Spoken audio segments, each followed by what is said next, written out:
तो ये वीक बड़ा इंपॉर्टेंट है ना। अभी ऑफिशियल नोटिफिकेशन तो नहीं आया। हाँ, नीट ने, एनटीए ने अभी ऑफिशियल नोटिफिकेशन तो नहीं दिया है, लेकिन as a media report Times of India में ये रिपोर्ट आया कि मोस्ट प्रोबेबली है जो आपका 17 जुलाई को पेपर हो जाएगा। ये हम लोग बोल भी रहे थे, पिछले क्लास में शायद बोला भी होगा तुम्हें कि 17 जुलाई को उम्मीद है कि ये पेपर हो जाएगा। चलिए ठीक है। और मैंने एक और चीज बोला था कि शायद आपका मई के आसपास में जितने भी सेंट्रल यूनिवर्सिटी हैं उनके सारे सेंट्रल यूनिवर्सिटी के जो कॉमन एंट्रेंस टेस्ट है ना, वो भी हो जाएंगे। कॉमन एंट्रेंस टेस्ट का जो होना है, तो आपको एनी हाउ बच्चा मेंटली प्रिपेयर रहना है। यानी कि आपको बोर्ड भी करना है, अभी बहुत सारे एग्जाम्स है, बोर्ड भी करना है, फिर आपको नीट का भी पेपर करना है, और उसके अलावा जो भी यूनिवर्सिटी के ग्रेजुएशन के लिए उसके लिए भी करना है। लेकिन सबके लिए एक ही चीज है, कॉमन एक ही चीज है कि आपका बच्चा कॉन्सेप्ट अच्छा होना चाहिए और कुछ नहीं। आपको कॉन्सेप्ट आता है, कोई भी एग्जाम में अच्छा करोगे। अगर बच्चा वो चैप्टर आपको अच्छे से नहीं आता है, तो वो बोर्ड में हो तब भी दिक्कत होगा, नीट में पूछा जाए, एमसीक्यू पूछा जाए तब भी दिक्कत होगा। इसलिए मैं कहता हूं कि पहले आप पकड़ बनाओ, जो आप पढ़ रहे हो उसको ध्यान से उसको समझिए, और एक बार अच्छे से आप समझ करके पढ़ना स्टार्ट करिए। समझ के तो अपने आप चैप्टर भी इजी हो जाएगा, कॉन्सेप्ट भी इजी हो जाएगा, फिर तो आसानी से कर लो। चलिए, तो हमने पिछले क्लास में हम लोगों ने बायोटेक पे बात कर रहे थे, आज बच्चे उसकी डिटेलिंग करेगा। कुछ कुछ आपसे बातें की थी ना हमने, आई थिंक एंजाइम्स के ऊपर मैं अच्छा खासा बात किया था। तो आज हम लोग बच्चा उसको आगे कंटिन्यू करते हैं, उसके रिवीजन के पार्ट 2 को करते हैं ना। हमारे पास सफिशिएंट टाइम है, आराम से करेंगे, लेकिन हमारा मेन व्यू क्या है बच्चा, केवल बोर्ड नहीं, बोर्ड का कॉन्सेप्ट आप ले रहे हो, लेकिन बच्चे यहाँ पर कॉन्सेप्ट अच्छे से पिक किया तो आपका नीट का भी सारे क्वेश्चंस बनेंगे, और भी जितने एमसीक्यू क्वेश्चन आएंगे सारे बन जाए। तो आप ये मत मान के चलो कि बस बोर्ड बोर्ड बोर्ड के भरोसे नहीं रहना। ठीक है, तो देखिए अभी तक हमने बायोटेक में डिस्कस क्या किया। बायोटेक के अंदर में आपको सबसे पहली बार बोला गया कि आपको रिकॉम्बिनेंट डीएनए बनाना है। हाँ, ये बात की थी। तो सर रिकॉम्बिनेंट डीएनए यानी हाइब्रिड डीएनए बनाना है, दो डीएनए को आपस में जोड़ना है, तो कैसे जोड़ेंगे? ठीक है, तो उस स्टेप को आप समझिए। सबसे पहले मान लीजिए ये बच्चा, ये आपका एक्सेल है, ये मान लीजिए बच्चे ये आपका एक्सेल है, ये आपका एक्सेल है। ये क्या है? ये आपका सेल मेम्ब्रेन है। अंदर में क्या होंगे? न्यूक्लियस होंगे, और न्यूक्लियस के अंदर में क्या होगा? ये आपका डीएनए, ये आपका डीएनए। तो सबसे पहले आपको अगर रिकॉम्बिनेंट डीएनए बनाना है, तो सबसे पहले बच्चा सोर्स से डीएनए निकालिएगा। हमारा सोर्स कौन? तुम्हारा सेल है। मान लीजिए तुम्हारा सेल है यू, ये मैं लिख देता हूं, ये तुम्हारा, योर्स, ये तुम्हारा सेल है। हमें बच्चा तुम्हारे डीएनए को बाहर निकालना है। बोले कैसे निकालेंगे सर? तो तुम्हारे सेल के अंदर क्या होंगे? प्रोटीन्स होंगे, लिपिड्स होंगे, कार्बोहाइड्रेट होंगे। सेल को पूरा डाइजेस्ट कर दीजिए। यानी सेल को अगर आप डाइजेस्ट कर देते हैं, सेल का लाइसिस करा देते हैं, डाइजेशन करा देते हैं, तो हम लोग क्या कराते हैं? लाइसिस करा दिया, डाइजेस्ट करा दिया, और डाइजेस्ट करके सेल को ब्रेक करके हम आपके डीएनए को बच्चा बाहर निकाल सकते हैं। सर इतना आसान है डीएनए निकालना? नहीं बच्चा। इसलिए आपके पूरे एनसीईआरटी में एक पहला टॉपिक आपको पढ़ने के लिए आएगा, आइसोलेशन ऑफ डीएनए, यानी आइसोलेशन ऑफ जेनेटिक मटेरियल। तो सबसे पहला टॉपिक बायोटेक का क्या होगा? Isolation of genetic material. जी मतलब जेनेटिक मटेरियल। ये आपके एनसीईआरटी में बच्चे बहुत डिटेल से पूरे एक पेज में दे रखा है। सर जेनेटिक मटेरियल है कौन? सबको मालूम है, किसी को कोई डाउट है या नहीं? सर हमारा जेनेटिक मटेरियल कौन है? DNA, deoxyribonucleic acid. हमने ये बच्चा मॉलिक्यूलर बेसिस में उस चैप्टर में प्रूफ भी किया था। कोई भी हो बच्चा, कोई भी यूकैरियोटिक सेल हो, कहीं कंफ्यूज नहीं, कोई भी यूकैरियोटिक सेल हो, कोई प्रोकैरियोटिक सेल हो, कोई कंफ्यूजन नहीं है, दिमाग में कोई कंफ्यूजन है ही नहीं। हाँ, कि जेनेटिक मटेरियल कौन है? डीएनए। तो सर कहीं कहीं पे आरएनए भी जेनेटिक मटेरियल होता है, हमने सुना है। हाँ, आरएनए बच्चा जेनेटिक मटेरियल होते हैं, लेकिन कहा? फ्यू वायरस में, कुछ वायरस में जेनेटिक मटेरियल आरएनए के फॉर्म में पाया जाता है। जैसे एचआईवी वायरस, आपने जाना है, एचआईवी वायरस बहुत अच्छा एग्जाम्पल है। कोरोना वायरस अपने जानते हो, ये सब टीएमवी वायरस जानते हैं। मैं एक चीज क्लियर कर दूं, जहां बच्चा डीएनए मौजूद है जिस सेल के अंदर में, जिस ऑर्गेनिज्म में डीएनए मौजूद है, तो वहां जेनेटिक मटेरियल डीएनए ही बनेगा। अगर कोई ऐसा, मतलब ये वायरस के लिए वैलिड है कि ऐसा कोई वायरस है जिसमें बच्चा डीएनए नहीं है, तो उस केस में जेनेटिक मटेरियल की तरह आरएनए काम करेगा। अगर डीएनए नहीं है तो, अगर डीएनए है तो वहां जेनेटिक मटेरियल आरएनए हो ही नहीं सकता। हमारे सेल के अंदर में डीएनए है तो हमारे अंदर जेनेटिक मटेरियल आरएनए हो ही नहीं सकता। तो जेनेटिक मटेरियल आरएनए केवल कहां है? फ्यू वायरस में। ये याद रखिएगा, फ्यू वायरस बच्चा, फ्यू वायरस के अंदर। चलिए, तो सर आपने डीएनए निकाल लिया, ये पूरा बच्चा एनसीईआरटी का एक पूरा टॉपिक है, हम पूरा डिटेल करेंगे इसका, हम लोग पूरा डिटेलिंग करेंगे, लेकिन बाद में। अभी हम लोग क्या करना है, टॉपिक को समझना है। आपने अपना डीएनए को बाहर निकालना। कैसे निकालेंगे सर? बैक्टीरिया का डीएनए से कैसे निकालेंगे, उसका भी तरीका है। सर फंगस है उसके डीएनए, हाँ बच्चा, सब सेल से हम डीएनए निकाल सकते हैं। हमारे लिए इसके पास कुछ टेक्निक्स हैं, हम इस टेक्निक को अभी थोड़ी देर बाद पढ़ेंगे। सर डीएनए निकाल के करोगे क्या? इस डीएनए को हम लोग छोटे छोटे फ्रैगमेंट्स में तोड़ेंगे, इसके छोटे छोटे पीसेस बना देंगे, टुकड़े बना देंगे। बोलो कैसे? तो बायोटेक में दो सबसे इंपॉर्टेंट एंजाइम है, सबको याद है। तो यहां पर हम एक एंजाइम यूज करेंगे, रिस्ट्रिक्शन एंडोन्यूक्लियस। पूरी डिटेल में हमने बात कर रखी है कि रिस्ट्रिक्शन एंडोन्यूक्लियस क्या है भाई? बैक्टीरिया बनाता है। कौन बनाता है बच्चा? बैक्टीरिया यानी प्रोकैरियोटिक। क्यों बनाता है? एज ए डिफेंस में बनाता है, जिससे वो वायरस के डीएनए को काट सके। ठीक है, अब ये क्या करता है? ये डीएनए को स्पेसिफिक साइट से कट करता है, रैंडम नहीं बच्चा, स्पेसिफिक साइट से कट मारता है। अब बताइए, आपको अच्छे से बताया था अभी तक कितने तरह के रिस्ट्रिक्शन एंजाइम डिस्कवर्ड हो चुके हैं, सबको याद है? कितने तरह के आइसोलेट हुए? मोर देन 900, सबको याद है बच्चा? सबसे फर्स्ट डिस्कवर्ड हिंड 2, याद है सर? किसने किया था सर? हैमिल्टन स्मिथ ने किया था। सर हमें तो अच्छे से याद है। सर इसका नाम इंडोन्यूक्लियस क्यों है? क्योंकि बच्चा इंटरनल, अंदर के न्यूक्लियोटाइड को कट मारता है। अगर ये टर्मिनल को कट मारता तो बच्चा एक्सोन्यूक्लियस कहलाता। चलिए, तो रिस्ट्रिक्शन एंजाइम ने क्या किया? डीएनए को कट मारा। ये देखिए डीएनए के कई सारे बच्चे टुकड़े हो गए सर, कई सारे, कोई छोटे छोटे टुकड़े, कोई बच्चा बड़ा टुकड़ा है। तो सर कोई छोटा टुकड़ा है, बड़ा टुकड़ा है, ऐसा क्यों हुआ सर? ऐसा क्यों हुआ? क्योंकि कुछ छोटे रह गए, कुछ बड़े रह गए। तुम बताओ, कुछ टुकड़े देखिए कितने बड़े हैं और कुछ टुकड़े छोटे हैं। देखिए, जब आपने डीएनए को कट किया रिस्ट्रिक्शन एंजाइम से, मान लो बच्चा E-COR1 से कट मारा, ये भी एक रिस्ट्रिक्शन एंजाइम है E-COR1। E-COR1 डीएनए को वहीं से कट मारेगा जहां GAA-TTC होगा, जहां जहां डीएनए पे रिकॉग्निशन साइट होगा। रिकॉग्निशन साइट मतलब जहां पास रिस्ट्रिक्शन एंजाइम रिकॉग्नाइज करेगा, पहचानेगा, उस जगह को रिकॉग्निशन साइट कहेंगे। तो जहां जहां डीएनए में GAA-TTC होंगे, वहां वहां पहचान के कट मार देगा। तो कहीं कहीं पे बच्चा पास पास में होंगे GAA-TTC, जल्दी कट हो गया। कहीं बच्चा दूर में होंगे तो फ्रैगमेंट बड़े बने, और दूर में होंगे और बड़े फ्रैगमेंट बने। तो हमने क्या किया, यहाँ पर डीएनए के फ्रैगमेंट्स बना लिए, डीएनए के फ्रैगमेंट्स बन गए। अब हमें क्या करना है, इस डीएनए में अलग अलग साइज के फ्रैगमेंट हैं। क्या सभी एक समान साइज के हैं? नहीं सर, अलग अलग साइज के हैं। तो सर हम इस सारे फ्रैगमेंट को कैसे सेपरेट करें? तो ये बच्चा प्रोसेस नंबर 3 हो गया। तो सर प्रोसेस नंबर 2 क्या था? रिस्ट्रिक्शन एंजाइम से डाइजेस्ट कर देना, कट कर देना, जिससे कि फ्रैगमेंट्स बन जाए। ये बच्चा था तुम्हारा स्टेप नंबर 2। स्टेप 3 में आप डीएनए को सेपरेट कीजिए। सर कैसे?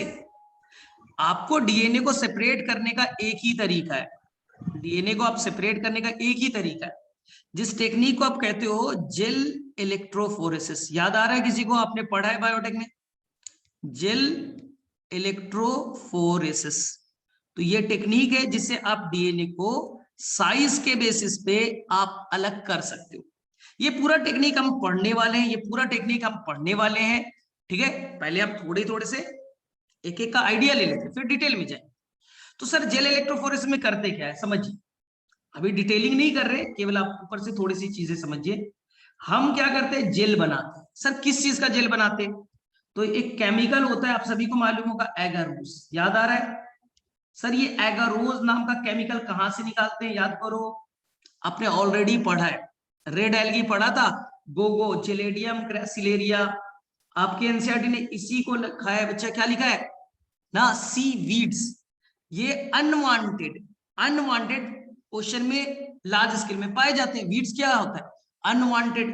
तो ये ओशन में अनवांटेड लार्ज स्केल में पाए जाते हैं। हम वहीं से आइसोलेट करते क्या, अगार को। और अगार का ही प्योर फॉर्म, अगार का ही प्योर फॉर्म यानी उसको प्यूरिफाई करके किसमें कन्वर्ट करते हैं, एगारोस में। बात समझ में आई। तो सर करेंगे क्या, यहां पास आप एक जेल बना लीजिए एगारोस का। जेल मतलब ना सॉलिड है ना लिक्विड है, ये दोनों के बीच में, मीडियम में, ना सॉलिड ना लिक्विड। जैसे बच्चा आपका हनी, शहद होता है ना, शहद की तरह। अब यहाँ पर एनसीईआरटी ने बोला कि यहाँ पर आप ये एक वेल बना लीजिए। वेल मतलब बच्चा जहां पर हम डीएनए को रखेंगे। तो यहाँ पर आपने कई सारे वेल बना लिए, आपके एनसीईआरटी देखिए आपको वेल बना हुआ दिखेगा। और यहाँ पास आप जो भी ये डीएनए है उसको लोड कर दीजिए। यहाँ पर जो भी आपके डीएनए है उसको लोड कर दीजिए।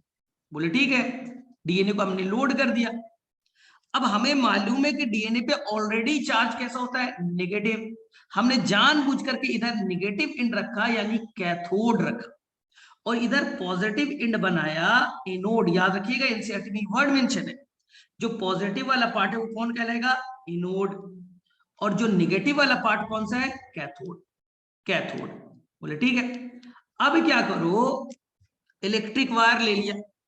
एक इलेक्ट्रिक वायर आपने कैथोड इन पे लगा दिया, एक आपने एनोड पे लगा दिया। और जैसे ही आप इलेक्ट्रिसिटी देंगे यानी इलेक्ट्रिक करंट, ई मतलब इलेक्ट्रिक करंट देंगे, तो डीएनए मूव करेगा। क्यों, क्योंकि डीएनए पे ऑलरेडी नेगेटिव चार्ज है और तुमने उस एंड पे भी क्या डाल दिया, नेगेटिव। तो डीएनए को रिपेल करेगा। अब रिपेल करेगा तो डीएनए इस वेल से मूव करना स्टार्ट करेगा यानी चलेगा। अब होते क्या है, इस जेल के अंदर में छोटे छोटे पोर्स है, गैप है। तो जाहिर सी बात है जिस डीएनए का साइज छोटा है, जिस डीएनए के साइज छोटे हैं तो उस पोर से आसानी से क्रॉस करेंगे, वो तेजी से मूव करेंगे। तो इस एरिया में वो तेजी से मूव कर जाएगा। जिसका साइज छोटा है उसका माइग्रेशन फास्ट होगा, वो एनोड की तरफ जल्दी पहुंचेगा। और जिसका साइज थोड़ा बड़ा है, जिसका साइज बड़ा है थोड़ा टाइम लगेगा। तो धीरे धीरे देखिए आपको साइज के बेसिस पे अलग हो रहेगा। जो एकदम बड़ा है सबसे आगे में रह जाएगा यहाँ पास कैथोड की तरफ। तो आपको नीट में हो सकते क्वेश्चन अरेंज करने के लिए दे कि कौन छोटा वाला डीएनए कौन बड़ा साइज का है, बता सकते हो, बताइए आप। तो जो आपके एनोड के तरफ है वहां से काउंट कीजिए। एनोड की तरफ जो है नजदीक है वो सबसे छोटा है। एनोड से जितना दूर जाओगे साइज उतना बड़ा होगा। साइज बड़ा होगा यानी कि उसके अंदर न्यूक्लियोटाइड ज्यादा होंगे यानी मॉलिक्यूलर वेट ज्यादा होगा। तो क्या ये टेक्निक आपको समझ में आ गया। तो हमने यहाँ पर साइज के बेसिस पे आपको डीएनए को अलग करते हुए दिखा दिया। इसी टेक्निक को हम कहते हैं जेल इलेक्ट्रोफोरेसिस। लेकिन प्रॉब्लम है कि जेल पे बच्चा डीएनए दिखेगा नहीं, डीएनए पे कोई चार्ज नहीं है। डीएनए पे कलर नहीं, चार्ज तो निगेटिव है, डीएनए पे कोई कलर नहीं है, इसलिए यहाँ पर कोई भी कलरफुल स्ट्रक्चर दिखेगी ना, कलरलेस दिखेगा। आपको पता ही नहीं चलेगा कि आपका डीएनए रियल में है कहाँ।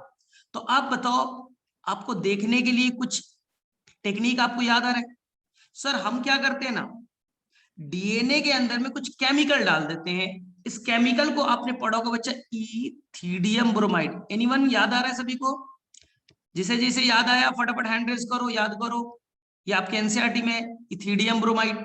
हाँ सर, इथिडियम ब्रोमाइड क्या करेगा, जहां जहां डीएनए, उस डीएनए पे देख लीजिए आप, ये बच्चा डीएनए, ये डीएनए डबल स्ट्रैंड। अब डीएनए के अंदर ये सब न्यूक्लियोटाइड है, न्यूक्लियोटाइड पेयर के फॉर्म में न्यूक्लियोटाइड है। इस न्यूक्लियोटाइड के पेयर में वो अटैच हो जाएगा, चिपक जाएगा, इसके अंदर में वो अटैच हो जाएगा। तो जहां जहां डीएनए है वहां पर इथिडियम ब्रोमाइड अटैच हो जाएंगे। तो जब अटैच हो जाएगा, जहां जहां पर डीएनए है वहां पर कौन अटैच हो गया भाई, इथिडियम ब्रोमाइड। तो जहां जहां डीएनए आप यहां पास इथिडियम ब्रोमाइड बना दीजिए, इथिडियम ब्रोमाइड बना। सर इससे फायदा क्या होगा, अभी क्या डीएनए दिखने लगेंगे, नहीं दिखेंगे बच्चा, अभी भी नहीं दिखेगा।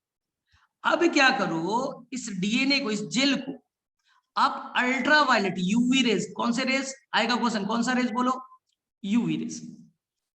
जब यूवी रेज के प्रेजेंस में रखिएगा यानी यूवी रेज डालिएगा, तो इथिडियम ब्रोमाइड उस लाइट को पिक करेगा, यूवी रेज को पिक करेगा। और वो लाइट इमिट करेगा, वो लाइट इमिट करेगा कैसा बच्चा, ब्राइट ऑरेंज। कैसे कलर का करेगा, याद करो, ब्राइट ऑरेंज। क्या यहां तक चीजें आपको समझ में आ गई? ठीक है। अब हमें सारे डीएनए ब्राइट ऑरेंज कलर के दिख रहे हैं। अब उनमें से मुझे वो डीएनए को सेपरेट करना है, निकालना है, जिसपे मैं रिसर्च करने वाला हूं ना। जिस डीएनए, मान लो बच्चे आपका इंसुलिन जीन है, आपको यहां से बच्चे इंसुलिन जीन चाहिए। हाँ, हमें बच्चा जिस जीन पे रिकॉम्बिनेंट डीएनए बनाना है, जिसे बैक्टीरिया में डालना है, तो हमने यहां से उस डीएनए को, जेल को कट करके निकालेंगे। हमने जेल कट किया और वहां से बच्चा डीएनए को निकाल लिया। इस प्रोसेस को आप याद रखिएगा। इसे क्या कहते हैं, किसी को याद है क्या? सर इसे हम लोग कहते हैं इल्यूशन। याद आया? फटाफट बताओ, किसे किसे ये वर्ड याद आया, इल्यूशन? सर इल्यूशन कर देंगे यानी जेल को काटेंगे और डीएनए को निकाल देंगे। अब जेल को डाइजेस्ट कर दो, जेल को डाइजेस्ट कर दीजिए एंजाइम से, तो आपको क्या बच्चा, अब डीएनए प्योर फॉर्म में मिल गया, जिसपे आपको बच्चा रिसर्च करना है, जिसको आपको रिकॉम्बिनेंट डीएनए बनाना है और उसे बच्चा बैक्टीरिया के अंदर में डालना है। तो ये आपको टेक्निक समझ में आ गया। तो यहां से इल्यूशन मेथड से आपको ये डीएनए मिला, जिसपे आपको रिसर्च करना है। इसी को कहते हैं बच्चा जीन ऑफ इंटरेस्ट। समझ में आया? क्योंकि आपको, हमारे अंदर में तो बच्चा 30,000 जीन है, हमें इंटरेस्ट केवल इसी जीन पे था, इसलिए इसका नाम क्या पड़ा, जीन ऑफ इंटरेस्ट। कोई भी जीन हो सकता है बच्चा, हीमोग्लोबिन का, ठीक है, पेप्सिन का, ये तुम्हारी मर्जी। हमें जिस पे काम करना है, कट करके निकालना है, उसी को क्या कहेंगे हम लोग, जीन ऑफ इंटरेस्ट। अब बताओ यहां तक किसे किसे क्लियर हो गया, फटाफट बोलो, बोलो यहां तक चीजें 100% वाली क्लियर हो गई है?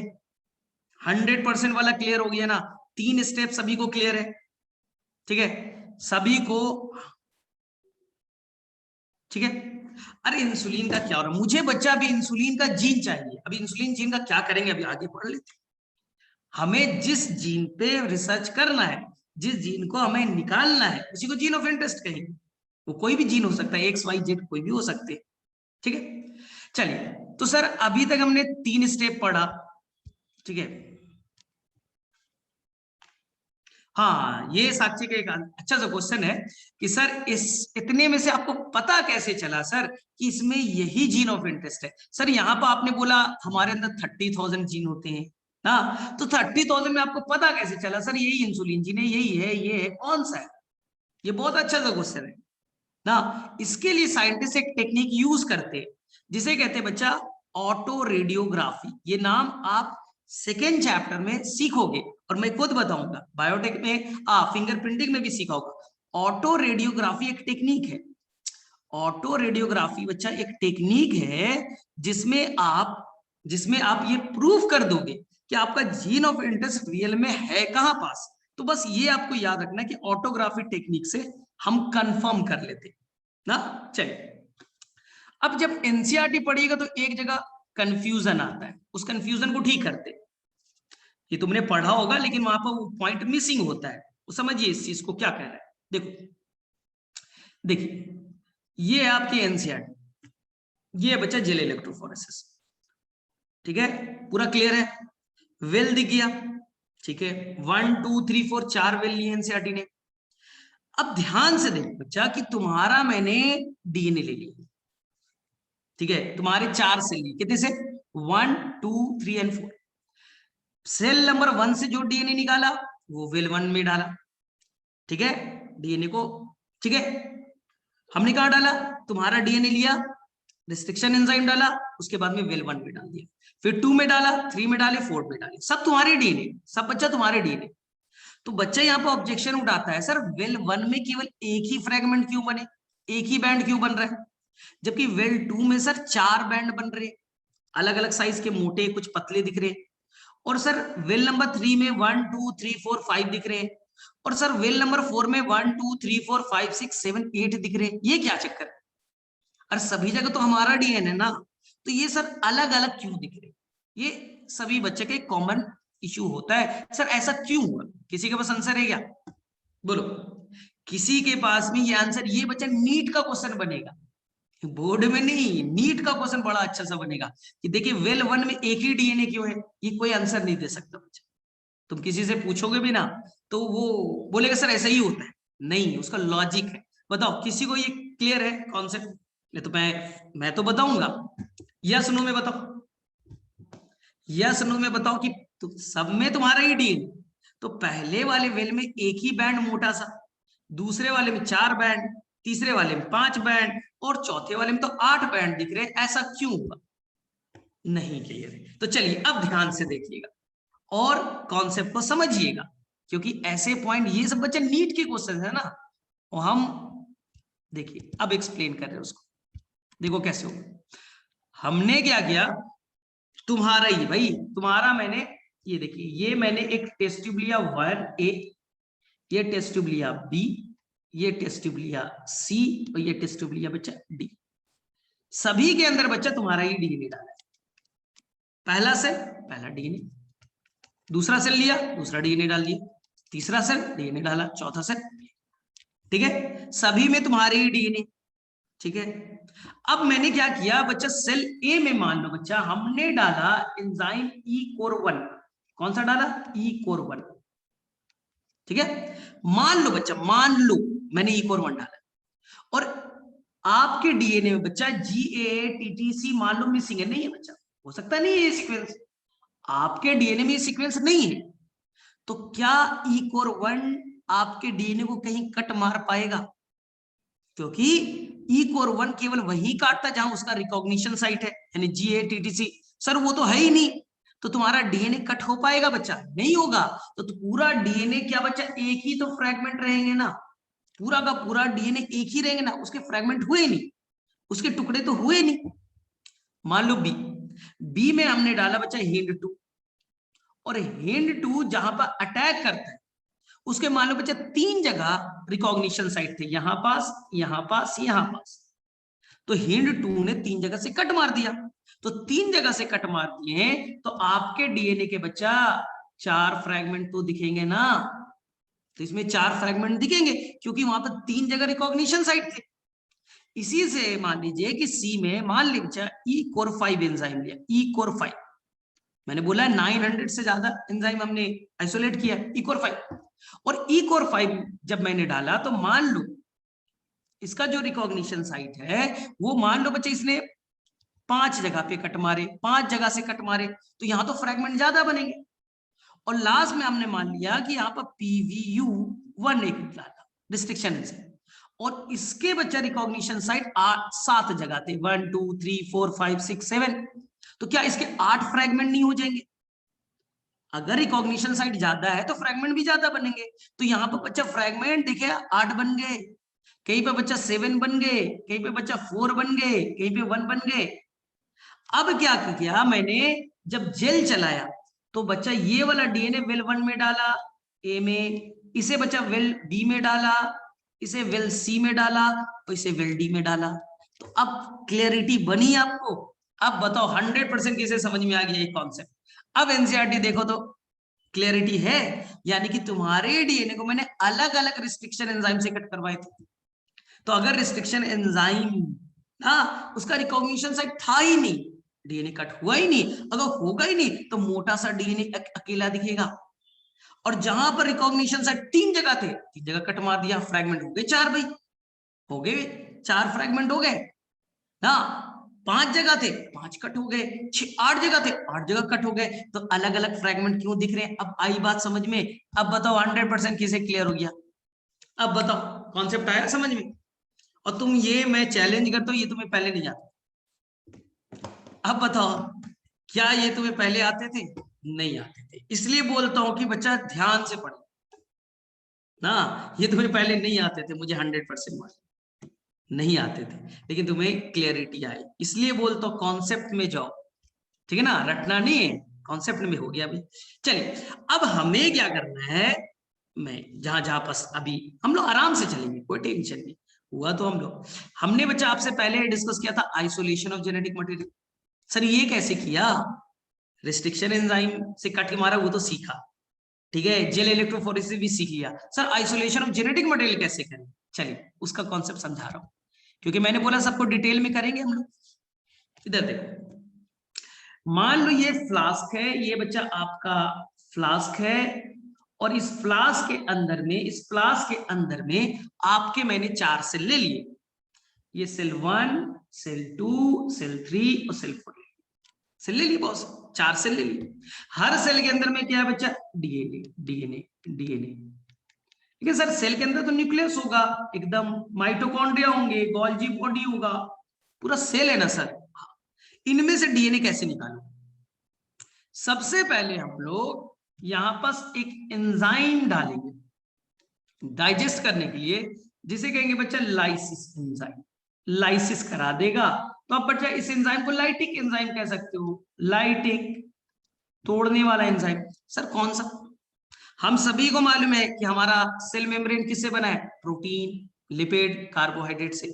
तो हम क्यों ना यहाँ पास लाइपेज एंजाइम डाल दें। अगर लाइपेज एंजाइम डालेंगे तो सेल के जितने भी लिपिड है, यानी जो मेम्ब्रेन थे, प्लाज्मा मेम्ब्रेन थे, ये सब कुछ डाइजेस्ट हो जाएगा, लाइपेज डाल दिया तो। इसी तरह से अगर हम प्रोटीएज डाल दे तो सारे सेल के प्रोटीन टूट जाएंगे। हाँ सर, सारे प्रोटीन डाइजेस्ट हो गए। अगर हम लोग यहाँ पास कार्बोहाइड्रेट डाल दे तो सारे कार्बोहाइड्रेट नहीं टूट जाएंगे। सर हाँ सर, सारे कार्बोहाइड्रेट टूट जाएंगे। ठीक है, यहाँ पर आरएनए डाल दो, सारे आरएनए टूट जाएंगे। यानी तुम्हारे अंदर में सेल में क्या होगा, पानी, मैक्सिमम पार्ट तो पानी होता है भाई, 85% के आसपास तो पानी है, पानी को तोड़ना नहीं। बाकी ऑर्गेनिक और इनऑर्गेनिक पार्ट है। तो ऑर्गेनिक में क्या होते हैं, लिपिड होता है, टूट गए लाइपेज डालने से। प्रोटीएज डाल दो, प्रोटीन टूट गए। कार्बोहाइड्रेट डाल दो, कार्बोहाइड्रेट टूट गया। आरएनए डाल दो, आरएनए टूट गए, सब कुछ टूट गए। अब क्या होंगे, सॉल्ट वोल्ट होंगे, सोडियम पोटेशियम, यही सब बच गए ना। लेकिन आपने सब कुछ डालना है बच्चा, गलती से डीएनए मत डालिएगा। यहाँ गलती से आप डीएनए मत डालिएगा, नहीं तो आपका डीएनए भी डाइजेस्ट हो जाएगा। डीएनए डाल दिया तो डीएनए को डाइजेस्ट कर देगा। आपको डीएनए निकालना है, इसलिए आप कभी भी ये गलती नहीं करेंगे, डीएनए नहीं डालिएगा, नहीं तो आपका डीएनए भी डाइजेस्ट हो जाएगा। आपने ये पूरा एंजाइम डाल दिया। चलिए, मान लिया अगर क्वेश्चन पेपर में आया कि सर मान लीजिए सर ये बैक्टीरिया का सेल होता, हमारा सेल बैक्टीरिया का अगर सेल होता सर, तो बैक्टीरिया के अंदर में तो सेल वॉल भी है, और सेल वॉल तो कुछ म्यूरिन वूरिन का बना होता है, तो कैसे डाइजेस्ट करते? अरे एनिमल सेल, हमारे अंदर तो सेल वॉल नहीं था, लेकिन बैक्टीरिया में तो सेल वॉल होगा। तो आप एक एंजाइम यूज करिएगा, लाइसोजाइम। कौन सा एंजाइम यूज करेंगे, लाइसोजाइम, जो बैक्टीरिया के सेल वॉल को तोड़ देगा। याद करो, डाइजेशन वाले चैप्टर में पढ़ा था कि लाइसोजाइम एंटीबैक्टीरियल होता है बैक्टीरिया के सेल। अगर सर फंगस का होगा तो कोई टेंशन नहीं, आप एंजाइम यूज करेगा काइटिनेज। क्यों? क्योंकि फंगस का सेल वॉल काइटिन का बना है, काइटिनेज से तोड़ दो। इसी तरह से अगर ये प्लांट का है तो आप सेलुलेज यूज कर दीजिएगा, क्योंकि प्लांट का सेल वॉल किससे बना है, सेलुलोज से। सेलुलेज दे दीजिए, सेल वॉल टूट गई। अब तुम बताओ, अगर एनिमल सेल है तो सेल वॉल को तोड़ने के लिए कौन सा एंजाइम यूज करेंगे, बोलो फटाफट। अगर क्वेश्चन में आ गया कि ये एनिमल का सेल है, उसके सेल वॉल को तोड़ने के लिए कौन सा स्पेसिफिक एंजाइम यूज करेंगे, तो ये तो सभी बच्चे आंसर कर देंगे, सर एनिमल में सेल वॉल होता ही नहीं है, उसको तोड़ने की जरूरत नहीं। तो ये लाइसोजाइम बैक्टीरिया के लिए, काइटिनेज फंगस के लिए, सेलुलेज किसके लिए ना, प्लांट के लिए, और एनिमल में होता ही नहीं सेल वॉल। चलिए, तो आपने बच्चा सारा प्रोटीन, कार्बोहाइड्रेट सब कुछ तोड़ दिया। तो अब क्या होंगे, इस फ्लास्क के अंदर में सारे चीज डाइजेस्ट हो गए, केवल डीएनए। और डीएनए बच्चा यहाँ पर भी घुला हुआ है, अंदर में बच्चा सोल्यूबलाइज है, घुला हुआ है। हाँ, इस सॉल्यूशन में वो घुला हुआ है। हाँ, तो अभी किस फॉर्म में बच्चा, सॉल्युबल फॉर्म में। इसे आपको प्रिसिपिटेट के फॉर्म में लाना है, फाइबर के फॉर्म में लाना है, तभी तो आप बाहर निकाल पाओगे। तो एनसीईआरटी के अकॉर्डिंग, एनसीईआरटी ने कहा है कि यहाँ पर बच्चा आप क्या यूज कीजिए, चिल्ड इथेनॉल। अगर आप एनसीईआरटी पढ़िएगा तो एनसीईआरटी बोलेगा चिल्ड इथेनॉल, यानी कि आप ठंडा ethyl alcohol, cold ethyl alcohol use कीजिए। तो कोल्ड इथाइल एल्कोहल क्या करता है बोलो, तो कोल्ड इथाइल एल्कोहल जाकर के डीएनए से चिपकने लगेगा, डीएनए से बाइंड करने लगेगा, और धीरे धीरे पूरे डीएनए को फाइबर के फॉर्म में कन्वर्ट कर देगा, पूरे डीएनए को फाइबर के फॉर्म में कन्वर्ट करना स्टार्ट कर देगा। तो एक टाइम आएगा कि इस फ्लास्क के अंदर में इस फ्लास्क के अंदर में सारे डीएनए धीरे धीरे फाइबर के फॉर्म में आना स्टार्ट हो जाएंगे। अब क्या हो गया, सारे डीएनए फाइबर के फॉर्म में आ गए। अब इनको निकालना है, तो निकालने के लिए आप एक हुक लाइक स्ट्रक्चर ले लीजिए, रॉड लाइक स्ट्रक्चर ले लीजिए, शीशे का रॉड लाइक स्ट्रक्चर ले लीजिए और उसको लपेटिए, घुमाइए। जैसे चम्मच ले लिया तो चम्मच से तो आ नहीं पाएगा डीएनए, तो ऐसा हुक लाइक स्ट्रक्चर होगा, उसको आप धीरे धीरे घुमाइए तो धीरे धीरे डीएनए क्या हो जाएंगे, इस हुक पे चिपकने लगेंगे। उसके बाद निकाल लीजिए। इस प्रोसेस को हम कहेंगे बच्चे स्पूलिंग। स्पूलिंग ये बच्चे इस इल्यूशन नहीं है, इल्यूशन तो जेल को काट करके निकालना था। स्पूलिंग क्या है, जो आपके फ्लास्क थे, फ्लास्क के अंदर में सारे केमिकल डाइजेस्ट हो गए, तो जो बचा हुआ वो कौन है, डीएनए। डीएनए को आपने इथाइल अल्कोहल डाला तो वो धीरे धीरे प्रिसिपिटेट के फॉर्म में आ गए। उस प्रिसिपिटेट को ना जो फाइबर के फॉर्म में आ गए उसको निकालना है, प्रोसेस का नाम स्पूलिंग। ये आपके एनसीईआरटी में बच्चे ये फिगर बना हुआ है, अगर आप एनसीईआरटी देखिएगा तो ये आपको फिगर दिख जाएगी, देख लीजिए स्पूलिंग का फिगर बना हुआ है। डीएनए दैट सेपरेट और can be remove bye spooling. क्या आपको एनसीईआरटी का वर्ड मैच हो गया? तो क्या यहां तक ये पूरा टॉपिक कर लोगे? फटाफट बोलो, ठीक है। तो ये आप पूरा टॉपिक कर लोगे, आइसोलेशन ऑफ जेनेटिक मटेरियल कैसे करना है। जेनेटिक मटेरियल मतलब डीएनए, क्या क्या किया, सारे एंजाइम विथ नॉलेज याद हो गए। हाँ, फ्लास्क के अंदर में आप प्रोटीएज डाल दो, प्रोटीन डाइजेस्ट हो गए, लाइपेज डाल दीजिए, लिपिड डाइजेस्ट हो गए, कार्बोहाइड्रेट डाल दीजिए, आरएनए डाल दीजिए। याद रखिएगा। अब मुझे बताओ, क्या हम डीएनए एंजाइम यूज करेंगे? फटाफट बोलो यस या नो। हम क्या डीएनए एंजाइम यूज करेंगे, यस या नो? नो, ठीक है। हाँ, कोल्ड इथेनॉल डालना जरूरी है बच्चा, एनसीईआरटी के लाइन को पढ़िए, ठीक है।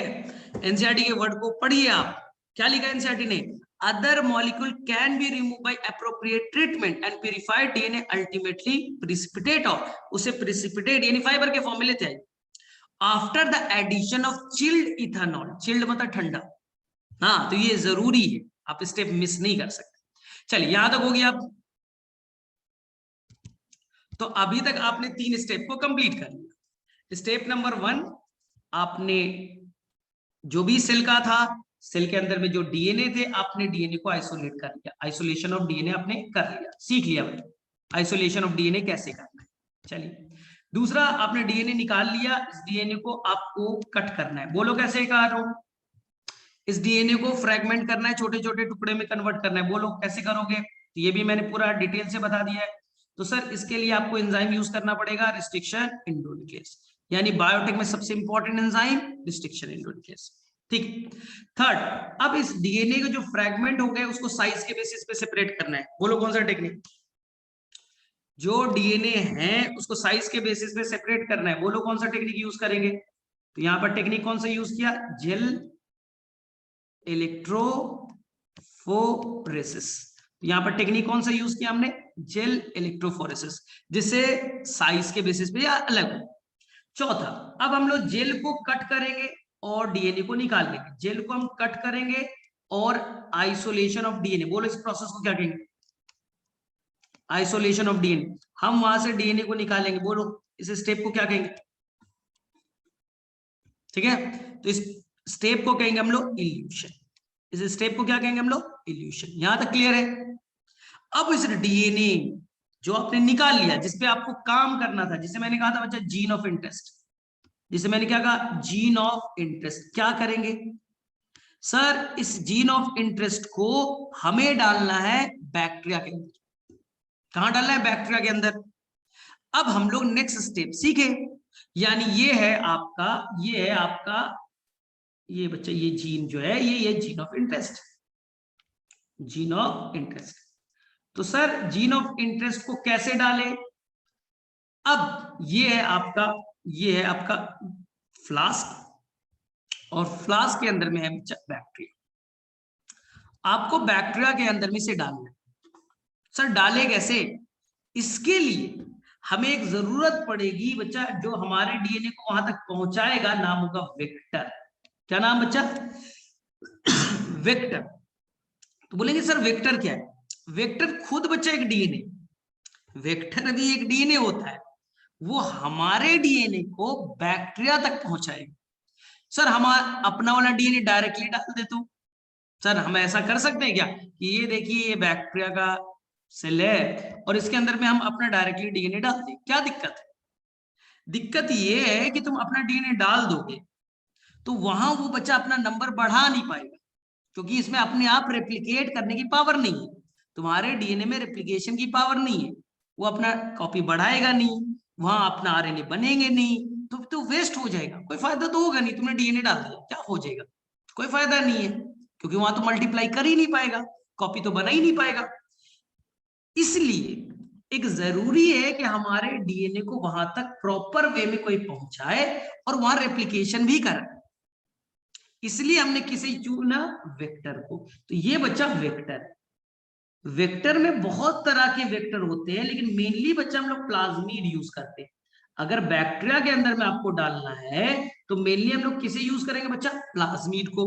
इसलिए आपने ये कॉन्सेप्ट पूरा डिटेल से पढ़ा होगा एनसीईआरटी में, पीबीआर 322, हाँ, जो पेज नंबर 200 पे पूरा डिटेल से इसका पूरा डिटेलिंग की गई है कि प्लाज्मिड, क्लोनिंग वेक्टर ना। तो सर क्लोनिंग क्यों नाम दिया, इस पे हम लोग बात कर रहे हैं। अब तुमने क्या किया, इस वेक्टर को भी रिस्ट्रिक्शन एंजाइम से कट किया, इस वेक्टर को भी आपने रिस्ट्रिक्शन एंजाइम से कट कर दिया, ठीक है। लेकिन ये चीज जरूरी है कि जिस एंजाइम से आपने अपने डीएनए को यानी जीन ऑफ इंटरेस्ट को कट करके निकाला था, अपने डीएनए से कट करके आपने जीन ऑफ इंटरेस्ट को निकाला, तो वही एंजाइम होना चाहिए। अगर वहां बच्चा आपने E-COR1 यूज किया होगा, अगर वहां पर आपने E-COR1 एंजाइम यूज किया है, तो यहां पे ध्यान दीजिएगा E-COR1 ही यूज कीजिएगा। ऐसा नहीं कि वहां E-COR1 से कट किया या HIND2 से, तो काम नहीं बनेगा, क्योंकि फिर अटैचिंग नहीं हो पाएगा। डीएनए तो कट हो जाएंगे लेकिन एक दूसरे से फिर अटैच नहीं हो पाएंगे, तो फिर तो आगे प्रोसेस हो ही नहीं पाएगा। इसलिए जरूरी है कि आप दोनों जगह रिस्ट्रिक्शन एंजाइम सेम रखे। ये नीट में ऐसे क्वेश्चन आते हैं और मैक्सिमम लोग गलत करते हैं। उन्हें लगता है कि कोई एंजाइम से कट कर दो डीएनए तो कट हो गया ना, लेकिन उनको कॉन्सेप्ट नहीं ना। यानी जिस एंजाइम से आपने सोर्स डीएनए को कट किया, यानी अपने डीएनए को कट किया था, उसी डीएनए से आपने यहाँ पर वेक्टर के डीएनए को भी कट कर दिया, ठीक है। तो अब देखिए आपके वेक्टर का डीएनए, ये बच्चा वेक्टर का डीएनए कट हो गया और ये आपका डीएनए एक दूसरे से अब जोड़ना है। अब बताइए तभी तो रिकॉम्बिनेंट बनेगा ना। रिकॉम्बिनेंट मतलब आपका डीएनए यानी जीन ऑफ इंटरेस्ट और वेक्टर का डीएनए दोनों जुड़ गए, तो इसके लिए आपको एक एंजाइम की जरूरत पड़ेगी जो सभी बच्चों को याद है। याद कीजिए कौन सा एंजाइम, बोलो? DNA ligase. एंजाइम का नाम क्या है, बोलो? DNA ligase. तो हमने डीएनए लाइगेज के हेल्प से वेक्टर के डीएनए में बाहर वाले डीएनए को, जीन ऑफ इंटरेस्ट को जोड़ दिया। अब जो बना डीएनए, इसी डीएनए को देखिए, वेक्टर का डीएनए और जीन ऑफ इंटरेस्ट दोनों जुड़ गए, तो इसी को तो हम लोग कहते हैं कि ये जो डीएनए बना, इसी को आप कहिए आप रिकॉम्बिनेंट डीएनए। इसी को क्या कहेंगे हम लोग? Recombinant DNA. आई बात समझ में? या इसी को आप कह सकते हो आर डीएनए। आर का मतलब रिकॉम्बिनेंट, आर का मतलब रिकॉम्बिनेंट। इसलिए इस पूरे प्रोसेस को आप कहते हैं आरडीटी, रिकॉम्बिनेंट डीएनए टेक्नोलॉजी। इसलिए इस पूरे प्रोसेस को आप क्या कहते हैं? रिकॉम्बिनेंट डीएनए टेक्नोलॉजी, क्योंकि आपने यहां पर रिकॉम्बिनेंट डीएनए बनाए। इसी को आप हाइब्रिड डीएनए भी कह सकते हैं, क्योंकि एक तरह से आपने हाइब्रिड बना दिया। आपने बैक्टीरिया का डीएनए में इंसान का, ह्यूमन बीइंग का डीएनए को जोड़ दिया, तो एक तरह का हाइब्रिड ही तो बन गया। या इसी को आप नीट के क्वेश्चन में बनाइएगा तो इसी को हम कहते हैं काइमेरिक डीएनए। इसी को हम लोग क्या कहते हैं? Chimeric DNA.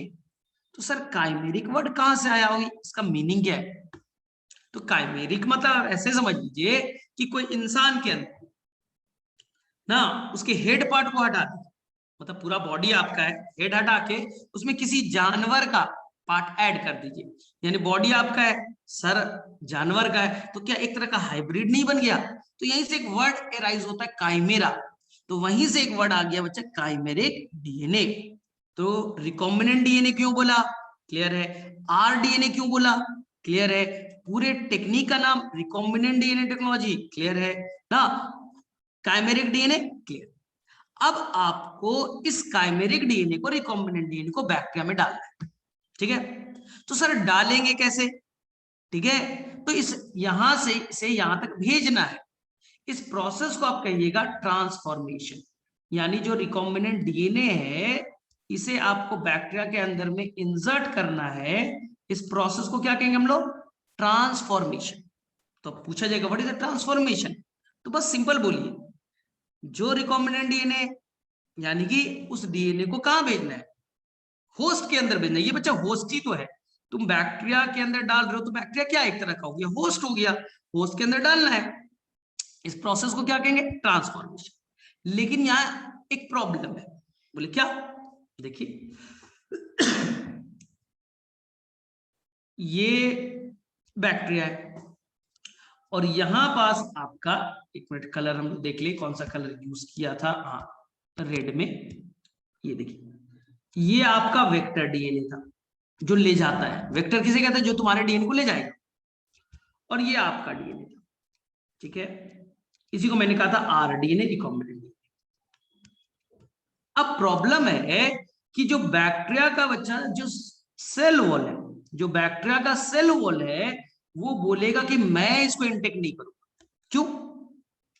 सेल वॉल बोलेगा भाई मैं, डीएनए कितना बड़ा चीज है, मैक्रोमोलिक्यूल्स है ना। डीएनए तो एक बड़ा सा चीज है, मैक्रोमोलिक्यूल्स है, बहुत सारे न्यूक्लियोटाइड से बना है, मैक्रोमोलिक्यूल्स है। तो मैं इतने बड़े साइज का डीएनए को तो लूंगा, मैं इम्परमिएबल हूं, ठीक है?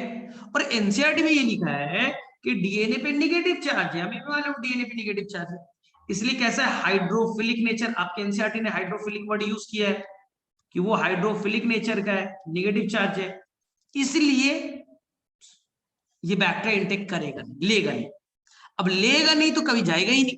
सर लेकिन मुझे भेजना तो था ना, ये तो जाएगा ही नहीं, ट्रांसफॉर्मेशन हो ही नहीं पा रहा है।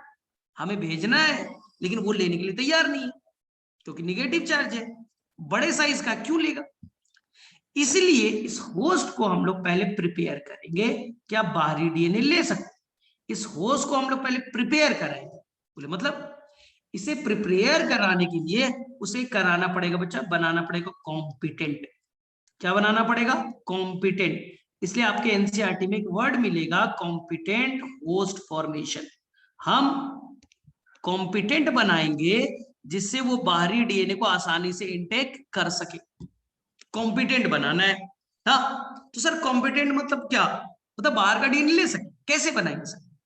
तो कॉम्पिटेंट बनाने के लिए आपको एनसीईआरटी में वर्ड दिया है कि यहाँ पर हम लोग डाईवैलेंट केटायन यूज करेंगे। याद आ रहा है आपको कुछ? यहाँ पर हम लोग डाईवैलेंट केटायन यूज करेंगे। सर कौन सा डाईवैलेंट केटायन? कौन सा? कैल्शियम। और कैल्शियम के ऐड करने से उसके अंदर में पोर क्रिएट होंगे, यानी परमिबिलिटी बढ़ जाएगी। कैल्शियम के ऐड करने से उसके अंदर में परमिबिलिटी बढ़ जाएगी, और अगर परमिबिलिटी बढ़ गई तो वो बाहरी डीएनए को आसानी से ले सकता है। आई बात समझ में? यानी कि अब वो डीएनए आसानी से अंदर में जा सकता है। इसके लिए आपने क्या किया? उसके अंदर में कुछ कैल्शियम डाल दिया। कैल्शियम डालने से परमिबिलिटी बढ़ गई और वो कॉम्पिटेंट हो गया जिससे वो बाहरी डीएनए को आसानी से इंटेक कर सके। तो क्या आपको एनसीईआरटी में ये वर्ड मिलता है? कहीं आपने पढ़ा है ये सब वर्ड? देख लीजिए यहां पर, देखिए आपको पूरा टॉपिक ही दे रखा है एनसीईआरटी में, कॉम्पिटेंट होस्ट, यानी कि जो होस्ट किसे कहते हैं? जिसके अंदर आप डीएनए डालोगे। और कॉम्पिटेंट जो डीएनए अब लेने के लिए तैयार नहीं था तो मैंने उसे प्रिपेयर कराया, तो प्रिपेयर कराया तो अब आसानी से बाहरी डीएनए को ले लेगा। तो एनसीईआरटी का पहला वर्ड क्या? Since DNA is hydrophilic.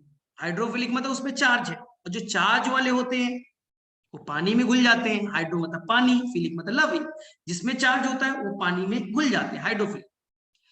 It can not pass through cell membrane. वो सेल वॉल को भी क्रॉस नहीं करेगा, सेल मेम्ब्रेन को भी क्रॉस नहीं करेगा, तो जाएगा कैसे? वाई आंसर बताइए। क्योंकि आपका प्लाज्मा मेम्ब्रेन सिलेक्टिवली परमिएबल है, छोटे मोटे सब्सटेंस को लेता है, इतने बड़े सब्सटेंस को क्यों लेगा? In order to force bacteria, अब हम उसे फोर्स कर रहे हैं, in order to force bacteria to take up the plasmid, अब हम उसे प्लाज्मिड डालने के लिए फोर्स कर रहे हैं। The bacterial cell must first to made competent, इसलिए हमें बैक्टीरिया को पहले क्या कराना पड़ेगा, कॉम्पिटेंट बनाना पड़ेगा टू टेक अप डीएनए, कि वो आसानी डीएनए को ले सके। This is done by treating them with specific concentration, मतलब कि एक स्पेशल कंसंट्रेशन, ऐसा नहीं कि कोई भी मन हुआ जितना हुआ डाल दी, नहीं, साइंटिस्ट ने एक कंसंट्रेशन तैयार किया, कितने ही अमाउंट में आपको डालना है, of divalent cation. Divalent cation में मेनली कौन सा दिया है, such as calcium, which increases the efficiency which DNA enter the bacteria through the pores in cell wall। क्या बोला था, जब कैल्शियम डालिएगा तो सेल वॉल में छोटे छोटे पोर्स क्रिएट करेगा, और पोर्स क्रिएट करेगा तो परमिबिलिटी बढ़ेगी, जिससे वो आसानी से डीएनए को इंटेक कर सके। अब recombinant DNA can then be force such cell by incubating. अब ये हीट एंड शॉक मेथड एक एनसीईआरटी का वर्ड है, तो sir heat and shock method क्या है समझिए, ठीक है, ये हीट एंड शॉक मेथड है, देखो समझो। अब सिंपल समझिए कि आपका ये देखिए, ये मैं यहाँ पर अगले पेज पे बता रहा हूं, ये देखो ये फ्लास्क है, और फ्लास्क के अंदर में ये बैक्टीरिया है, ये बैक्टीरिया कॉम्पिटेंट बना दिया आपने, देखिए, और इसके अंदर में आपने ये रिकॉम्बिनेंट डीएनए डाल दिया। एक मिनट, मैंने कलर चेंज किया था ना, हाँ तो ये गलत कलर आ गया, ठीक है।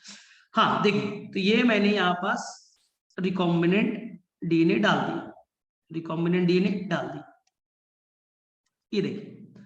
अब ये आखिर डीएनए अंदर कैसे जाएगा, तो एनसीईआरटी ने बोला एक मेथड यूज कीजिए जिसका नाम है heat and shock method. Heat and shock method. बोले सर इसमें क्या होता है, ध्यान से देखिए। तो सबसे पहले आपको क्या करना है, ये पूरे फ्लास्क को आइस के ऊपर रखना है, बर्फ के ऊपर, आइस के ऊपर, समझ में आया, आइस पे रखा हुआ है। अब क्या कीजिए, आइस से उठाने के बाद इस फ्लास्क को हाई टेम्परेचर लगभग 42 डिग्री सेल्सियस पे कुछ सेकंड के लिए प्लेस कर दीजिए। कुछ टाइम के लिए, कुछ सेकंड के लिए आपने इस फ्लास्क को कहां प्लेस कर दिया, हाई टेम्परेचर पे, फिक्स्ड है, कितना टेम्परेचर है 42 डिग्री, ठीक है। उसके बाद में थोड़ी देर के बाद में वापस से इसे आइस पे रख दीजिए, इसे वापस से कहां रख दीजिए, आइस पे रख दीजिए। तो देखिए क्या हुआ, यानी कि पहले वो आइस पे था, ठंडा था, अचानक से हमने टेम्परेचर को इंक्रीज कराया तो नाम पड़ा हीट, हीट, ठीक है, हीटेड कर दिया, जिससे कहता है कि कुछ परमेबिलिटी यानी पोर ज्यादा क्रिएट हो जाएंगे, जिससे कि डीएनए अंदर चला जाएगा।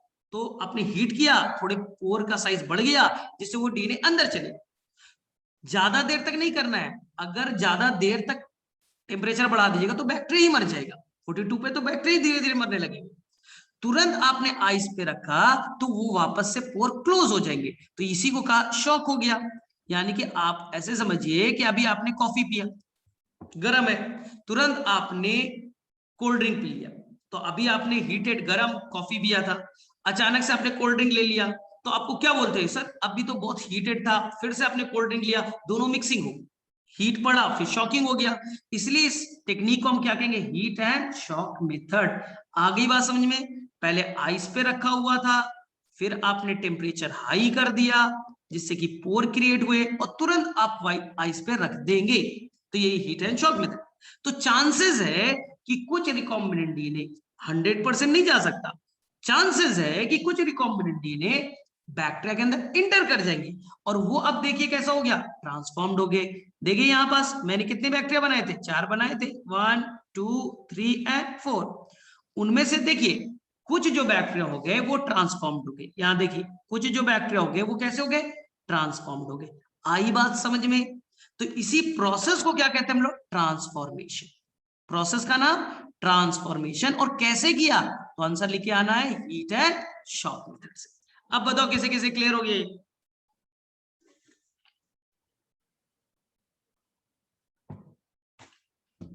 बोलो क्लियर है।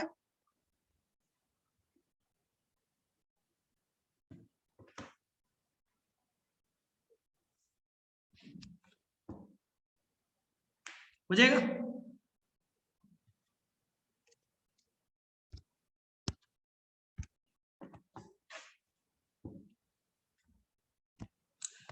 ठीक है। इसी तरह से अगर तुम्हें ट्रांसफॉर्मेशन कहीं और करना है, ट्रांसफॉर्मेशन ये तो तुमने बैक्टीरिया का सीखा, लेकिन सर मुझे अगर प्लांट के अंदर में डीएनए डालना है तो कैसे डालेंगे? प्लांट के अंदर डालना है तो प्लांट के अंदर में आपके एनसीईआरटी ने बोला है कि एक नया तरीका यूज करेंगे, जिसे आपके एनसीईआरटी ने कहा है, इसे कहा है उन्होंने जीन गन मेथड।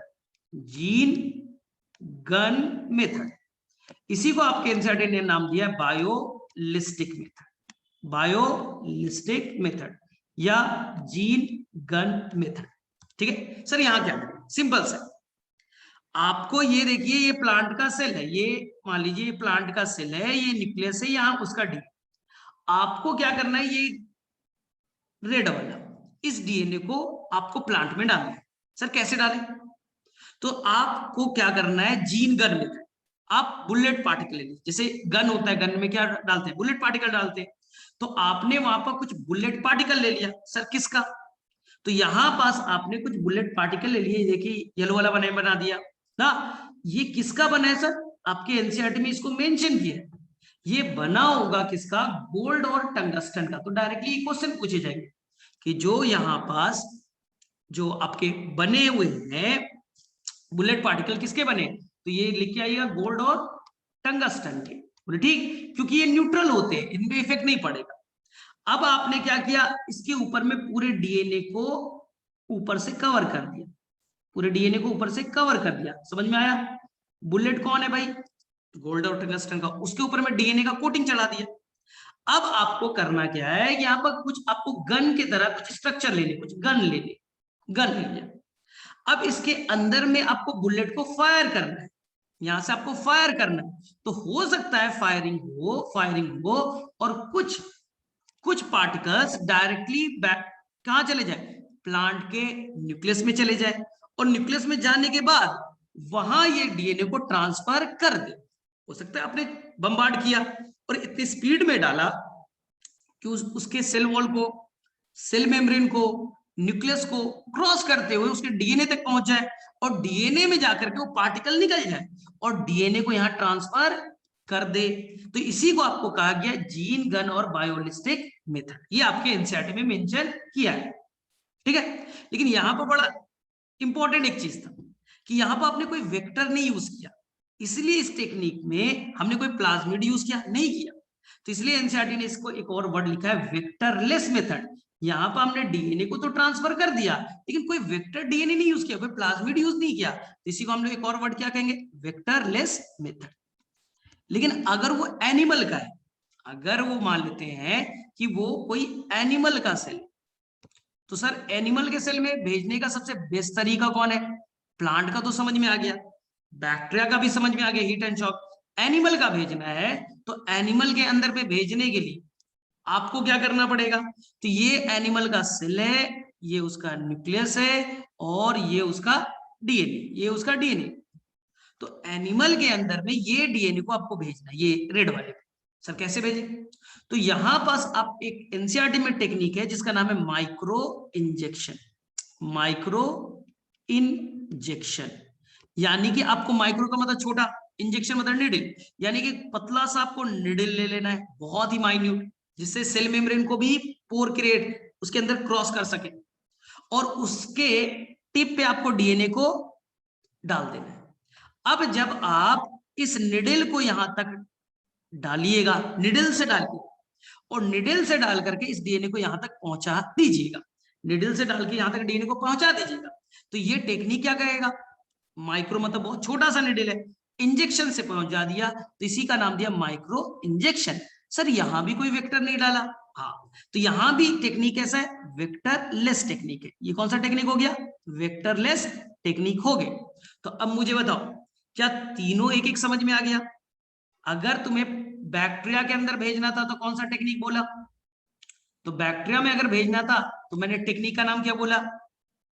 बोलो। तो वहां sir heat and shock method थे। अगर प्लांट में भेजना था तो कौन सा मेथड था? जीन गन और बायोलिस्टिक मेथड।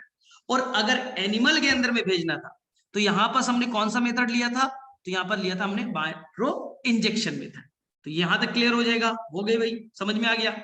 अब ये डीएनए किसी तरह से चली गई, मान लीजिए बैक्टीरिया के अंदर तो पहुंच गए ना, बैक्टीरिया के अंदर पहुंच गए, ध्यान से सुनो, ये बैक्टीरिया है और बैक्टीरिया के अंदर में ये रिकॉम्बिनेंट डीएनए पहुंच गया। ठीक है, अब सोचो, जो जो बैक्टीरिया का डीएनए, बैक्टीरिया बोलेगा, ये देखिए ये बैक्टीरिया, ये जो बैक्टीरिया बोलेगा कि मेरे अंदर में कौन सा डीएनए डाल दिया है, मेरे अंदर में तो कोई इंसान का डीएनए आ गया। बैक्टीरिया, बैक्टीरिया के अंदर में कौन सा डीएनए आ गया भाई, ह्यूमन बीइंग का डीएनए आ गया, हमने इंसान का डीएनए डाल दिया। तो बैक्टीरिया बोलेगा अरे ये तो मेरे लिए कोई फॉरेन डीएनए, कोई बाहरी डीएनए, फॉरेन डीएनए ना, उसके लिए उसका अपना डीएनए थोड़ी ना, वो तो बाहरी डीएनए। या इसी को वो बोलेगा एलियन डीएनए। क्या बोलेगा भाई, एलियन डीएनए। जैसे समझिए, अर्थ पे कोई बाहर से, कोई प्लेनेट से कोई ऑर्गेनिज्म आए, दूसरे प्लेनेट से आ जाए, तो हम उसके लिए क्या वर्ड यूज करते हैं, एलियन, कि एलियन है हमारे लिए। इसी तरह से समझिए कि बैक्टीरिया, उसके अंदर में इंसान का, यूकैरियोट का डीएनए डाल दिया, तो बैक्टीरिया के लिए, बैक्टीरिया के लिए ये तो भाई बाहरी डीएनए हो गया। तो इसी के लिए एनसीईआरटी ने क्या एक वर्ड यूज किया, एलियन डीएनए। ये एनसीईआरटी में है तो कंफ्यूज।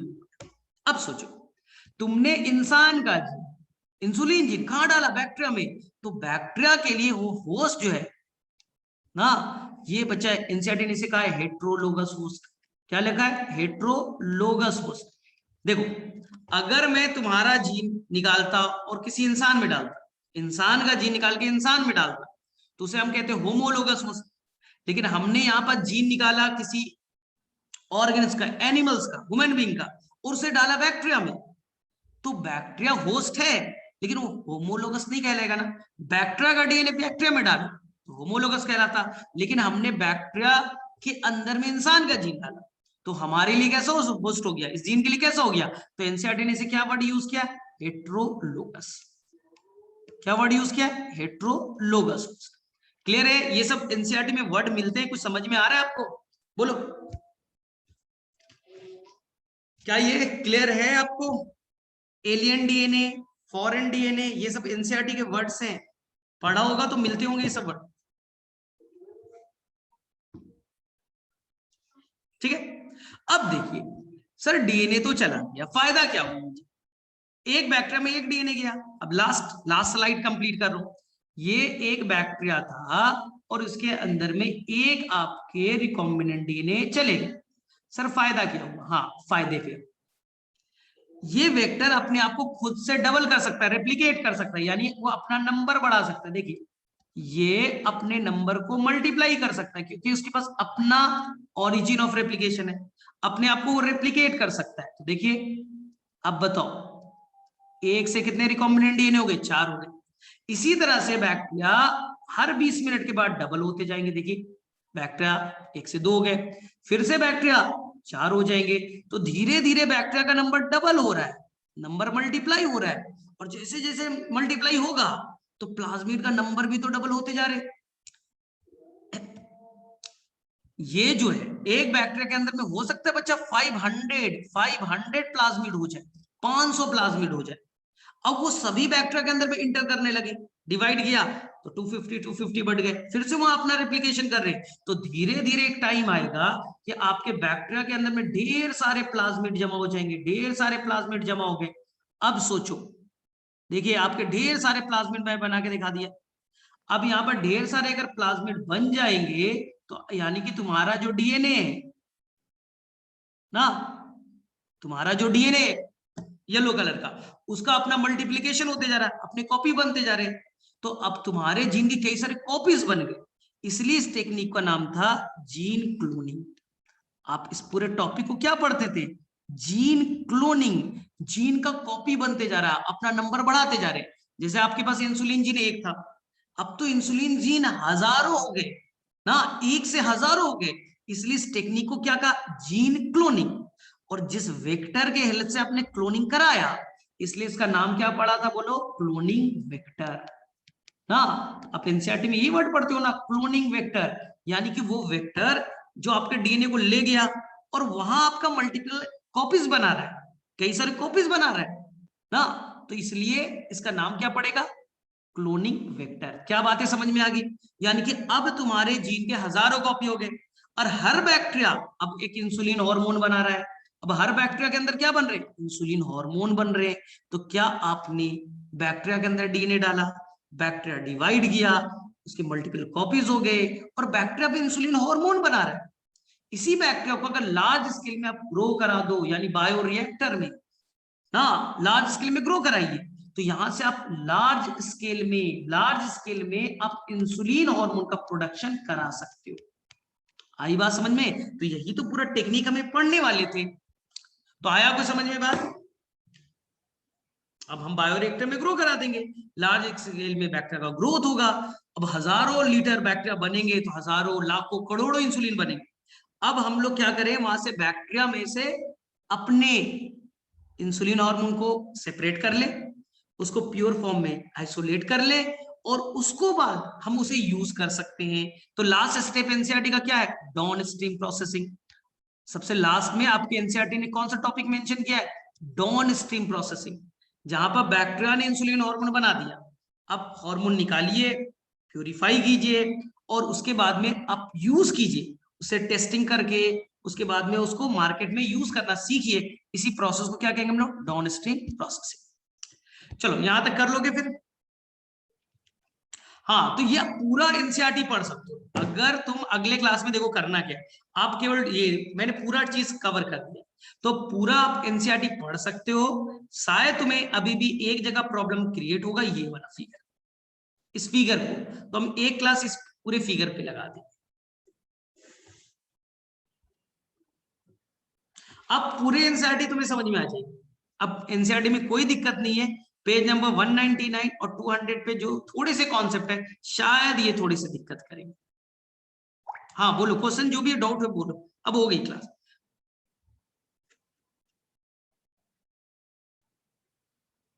हाँ बोलो बोलो, डाउट है जो है फटाफट बोलो।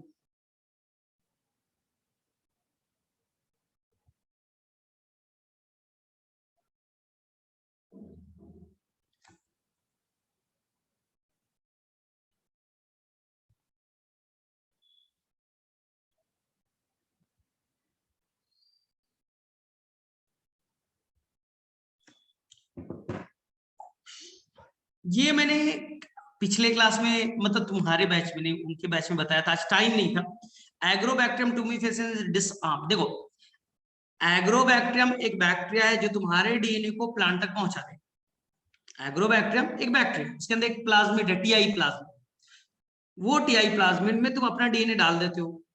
अब वो बैक्टीरिया तुम्हारे डीएनए को वहां पहुंचा देगा।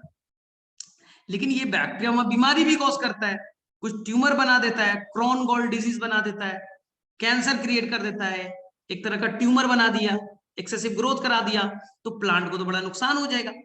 इसलिए साइंटिस्ट ने बोला कि हम एग्रोबैक्टीरियम से डीएनए को जरूर पहुंचाएंगे, लेकिन प्लांट को नुकसान ना हो। इसलिए हमने उसके उस जीन को हटा दिया, जिससे कि उसमें कोई डिजीज ना हो, कैंसर क्रिएट ना हो, क्रॉन गॉल डिजीज ना हो पाए। इसलिए मैंने क्या कहा? डिसआर्म, यानी कि एक टेररिस्ट है, उसके पास गन है, गन से वो फायर कर रहा है, लोगों की जान ले रहा है। अगर मैं उसका गन छीन लूं, तो वो टेररिस्ट क्या फायर कर पाएगा? किसी को नुकसान पहुंचा पाएगा? नहीं कर पाएगा। तो एग्रोबैक्टीरियम क्या करता है? प्लांट के अंदर बीमारी कॉज कर रहा है, तो हम उसके डीएनए को हटा दें, उस जीन को हटा दें जिससे वो डिजीज कॉज करता है, हटा दिया, तो नाम क्या दिया? डिसआर्म। अब वो हमारे डीएनए को प्लांट तक लेते जाएगा, प्लांट तक एग्जैक्टली लेते जाएगा, लेकिन बीमारी भी कॉज नहीं किया। इसलिए नाम, वो वेक्टर की तरह काम तो कर रहा है लेकिन बीमारी नहीं कर रहा है, तो नाम पड़ा डिसआर्म्ड पैथोजन।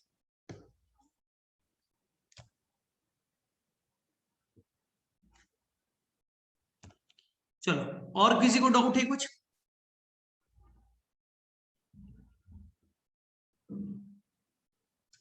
आ गया साक्षी समझ में?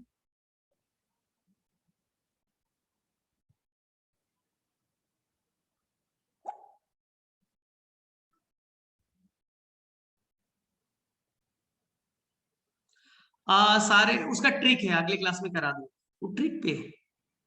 सारे रिकॉग्निशन साइट याद तो करने पड़ेंगे, क्योंकि अगर ये ड्रॉ करने के लिए अगर क्वेश्चन आ गया तो क्या करूं?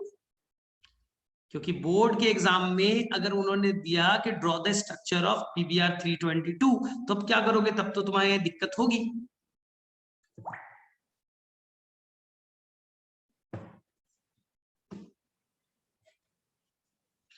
ठीक है, फिर चलो, फिर हम लोग नेक्स्ट क्लास में मिलते हैं।